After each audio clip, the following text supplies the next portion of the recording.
السلام علیکم اور صبح بخیر۔ مدینہ شریف سے آج کی صبح اللہ کے کرم سے کچھ خاص ہے۔ رات بھر یہاں خوب بارش ہوئی ہے اور جب میں اپنے گھر سے جبل احد کے دامن سے نکل رہا ہوں تو فضا میں ایک عجیب سی پاکیزگی اور سکون محسوس ہو رہا ہے۔ الحمدللہ آپ دیکھ سکتے ہیں سڑکوں پر ابھی بھی پانی جمع ہے اور یہ صاف ستھرا ٹھنڈا موسم مدینہ شریف کی خوبصورتی کو مزید بڑھا رہا ہے۔ اور یہ دیکھیے جب میں سید الشہداء کے قبرستان سے آگے بڑھتا ہوں تو میری نظر سامنے جبل رما پر پڑتی ہے۔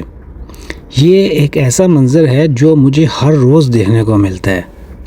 اللہ کے مہمان دنیا بھر سے آئے ہوئے عمرہ اور حج کے زائرین اس تاریخی پہاڑ کی زیارت کے لیے یہاں موجود ہیں۔ اس چھوٹی سی پہاڑی پر زائرین کو ادب اور محبت کے ساتھ چڑھتے اور تاریخ کو محسوس کرتے دیکھ کر دل کو بہت خوشی ہوتی ہے۔ ان کے چہروں پر وہ روحانی سکون اور جذبہ دیکھنا یہ بتا دیتا ہے کہ وہ کتنی دور سے یہ برکتیں حاصل کرنے آئے ہیں۔ ایسے مبارک لوگوں کو صبح صبح دیکھ کر دن کا آغاز کرنا واقعی میں ایک اعزاز سے کم نہیں ہے۔ اللہ سب کی حاضری کو قبول فرمائے۔ میرے گھر سے نکلتے ہی سب سے پہلے میری نظریں سامنے سید الشہداء کے قبرستان پر پڑتی ہیں۔ الحمدللہ یہ وہ مقام ہے جہاں غزوہ احد کے شہداء آرام فرما رہے ہیں۔ میں کام پر جانے سے پہلے رک کر سلام کرتا ہوں۔ اس مبارک زمین پر سلام کرنا پورے دن کے لیے ایک روحانی طاقت عطا کرتا ہے۔ اللہم صلی علی محمد وعلی آل محمد۔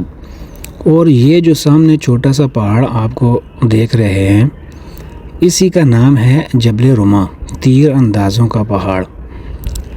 جب آپ اس تاریخی اور مقدس منظر کو صبح کے اس پرسکون وقت میں دیکھتے ہیں تو ایمان اور تاریخ کا احساس ایک ساتھ جاگ اٹھتا ہے۔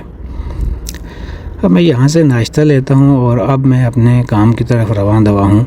سڑکوں پر ابھی بھی پانی موجود ہے لیکن مدینہ کی سڑکیں آج جگمگا رہی ہیں۔ ہر چیز، ہر درخت، ہر پتھر دھلا ہوا اور تازہ لگ رہا ہے۔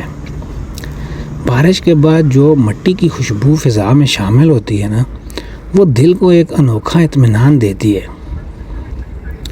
مدینہ کی یہ نفاست اور پاکیزگی ایک ایسا منظر ہے جس کا میں ہر روز شکر ادا کرتا ہوں۔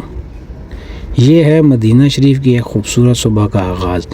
جب دن کی شروعات اتنی روحانیت اور سکون سے ہو تو سارا دن انشاءاللہ برکت والا ہوتا ہے۔ امید ہے کہ آپ کو بھی میری آنکھوں سے یہ منظر دیکھ کر کچھ سکون اور طمانینت ملی ہوگی۔ آپ سب کو بھی میری طرف سے مدینہ سے ڈھیروں دعائیں اور سلام۔ اپنا خیال رکھیے گا۔ فی امان اللہ۔